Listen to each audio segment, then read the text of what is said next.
দিদি ভাই, হ্যাঁ আমার মনে হচ্ছে হয়ে গেছে, দেখো তো বেশি নাড়ালে আবার শুকিয়ে যাবে হয়তো। দেখছি। হ্যাঁ, এটা এবারে একদম হয়ে গেছে, এবার নামিয়ে নিতে হবে, বুঝলে?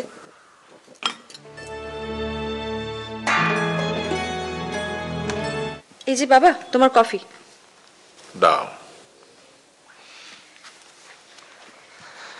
মাসিমা, ও রাজা, এসো এসো। বাবা, রাজা এসেছে। তাহলে কি ঠিক করলে? কবে থেকে কাজে লাগছো? আসলে আমি না দুদিনের জন্য একটু দীঘা ঘুরতে যাচ্ছি। ঠিক আছে, তাহলে দীঘা থেকে ফিরে এসেই না হয় কাজে জয়েন করো। মা, একটা কথা বলবো? বলো না। বলছিলাম যে আমি তো এই প্রথমবার পিঠে বানালাম, তা মাম্মা বাপি আর মানুর জন্য যদি একটুখানি মানে পাঠাতে দিতে তাহলে। না দুষ্টু, দেব না।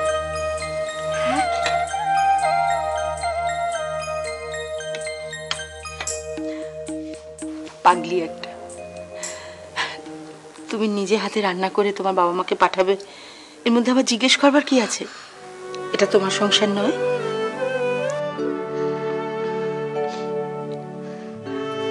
মুন্নি, কি মা? রান্নাঘর থেকে টিফিন ক্যারিয়ারটা নিয়ে আয় তো। মানু আছে? কি দরকার? দুষ্টু পাঠিয়েছে। কেন? এই টিফিন বক্সটা একটু পৌঁছে দিতে বলেছে।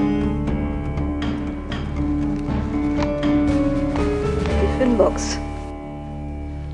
কি আছে টিফিন বক্সে? পিঠে আছে, পায়েস আছে। দুষ্টু নিজের হাতে বানিয়েছে, তাই আপনাদের জন্য পাঠিয়েছে।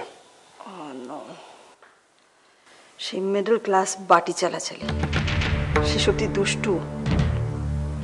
রাজা, I must admit you are really smart. আপনার মেয়ে সত্যি এখন অনেক বদলে গেছে। সাত করে নিজের হাতে পিঠে বানিয়েছে। পারলে খাবেন? আসি।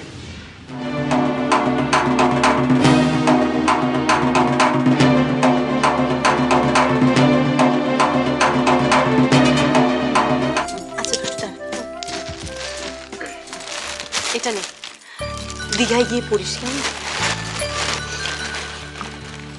কি এটা বড়দি ভাই? নাইটি বাবু, তোর জন্য এনেছি। এমা দুষ্টু, তুমি দীঘা গিয়ে নাইটি পরবে?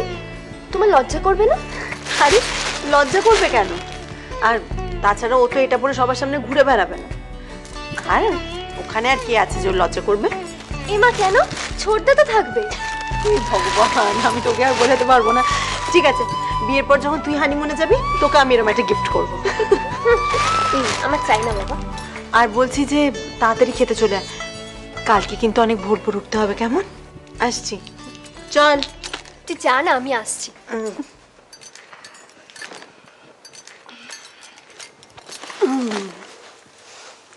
ওখানে গিয়ে তো খুব প্রেম করবে, বেশি বাড়াবাড়ি করো না, কেমন?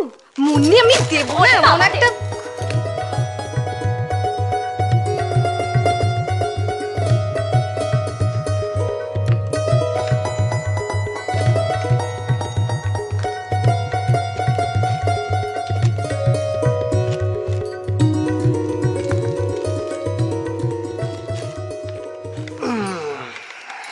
এসে গেছো? দুষ্টু, তোমার মাম্মাকে আমি বলেছি যে আমরা কালকে হানিমুনে যাচ্ছি, আর সেখানে গিয়ে আমরা খুব মজা করব, খুব ঘুরবো। মজা তো হবে রাজা, এই প্রথমবার আমরা একসঙ্গে ঘুরতে যাব, খুব আনন্দ হবে। আনন্দ তো হবেই, আর তার সঙ্গে রাজা রাজা শান্তাকে বাধা